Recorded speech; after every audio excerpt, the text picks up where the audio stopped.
Welcome back. You're listening to Masters of Reinvention. I'm Angela Watson Robertson. My guest today is Georgina Cannon, who is talking with us about her book, The Third Circle Protocol. And we're talking about how you can learn to relate to yourself and others in a healthy, vibrant, and evolving way. But before we continue, I want to make sure everyone knows how to contact my guest. So, Georgina, could you tell our listeners how they can learn more about you and your work? Oh, terrific. Thank you. Yes, my website is georginacannon.com. It's all on there. Okay, great. And they can find your books probably online. Where are your books located? Amazon.com, and your local bookstore as well. But most people seem to be ordering from Amazon these days. Yes. And for those of you that want to find out more about me and connect with me, you can go to my website at angelawatsonrobertson.com. So, Georgina, let's dive back into talking about your book. I have it here, The Third Circle Protocol. So in your book, you mentioned that before you can work on your relationships with others, you first have to work on the relationship with yourself. We talked about this a little bit in the last segment.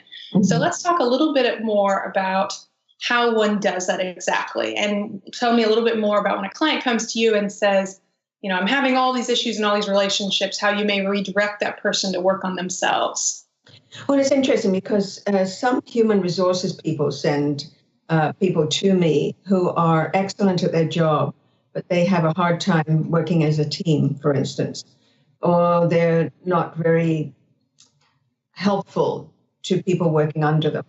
And that's a piece that's missing for them.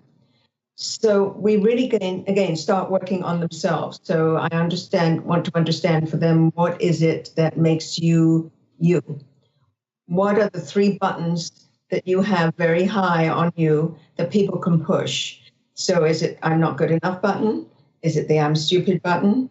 Or is it the what I call the death button, which means that you get very easily feel that you're being overlooked?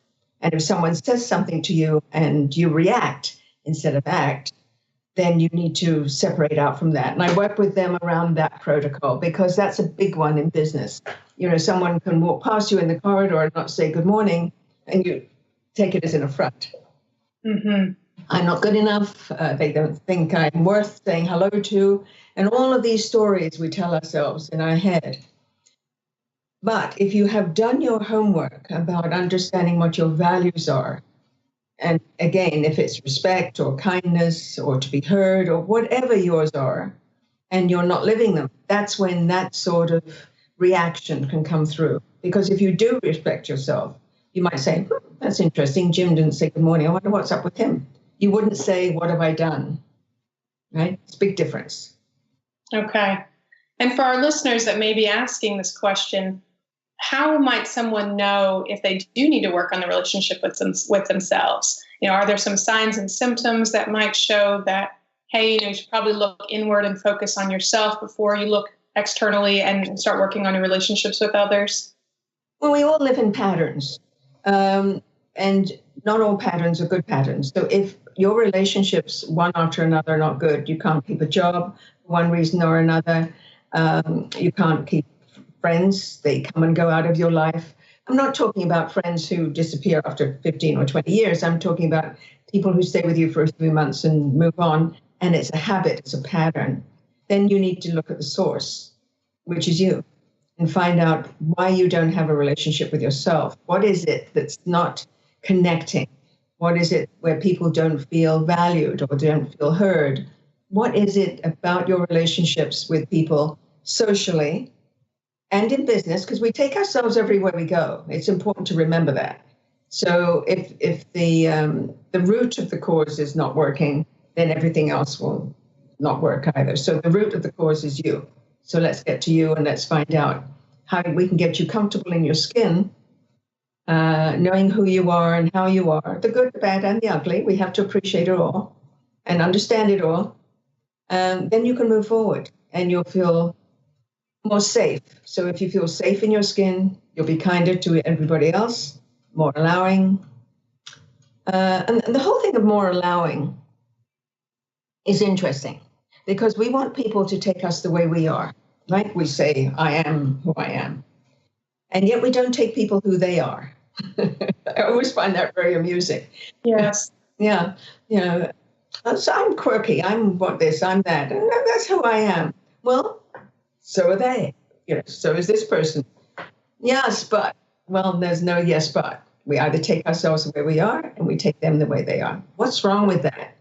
So it sounds like a bit of a combination of the living and examine life, really looking for patterns in our life with our relationships, but then also the allowing piece, allowing people to be who they are, just like we're hoping that they will do for us. That's right. And if you allow people to be who they are, you won't be surprised or shocked or disappointed when they act the way they are. Mm-hmm. That makes sense. I get this all the time. Every time I speak to my mother, she complains, well, your mother has been doing this for how many years? And you're upset still? And you are surprised still? We have to allow people to be who they are. Let me see. And some of our listeners, to talk a little bit about career and even just life changes, some of our listeners may be feeling stuck in their life or career. Often people come to me as a coach and say, hey, I'm feeling just really stuck in life and career. We just have a few moments here before we go to another break. But can you mention a few things that our listeners can do to break free or feel less stuck in their life and career, and how maybe the protocol could help with that? Yes, that helps because, again, and I hate repeating this, but once you understand who you are and what's important to you, then you will start looking for careers or ways of making your current career valuable to you. You'll find a way to make it interesting. It's only when you don't connect, you get bored or you feel stuck. Once you understand your purpose and your feelings about yourself, then you'll find a way to connect with your career. Or if you need to change it, you'll find careers that match who you are. That makes sense? Mm-hmm, that does make sense. Mm-hmm. All right, we're going to take another quick break. And when we come back, we will explore more about how you can improve all of the relationships in your life.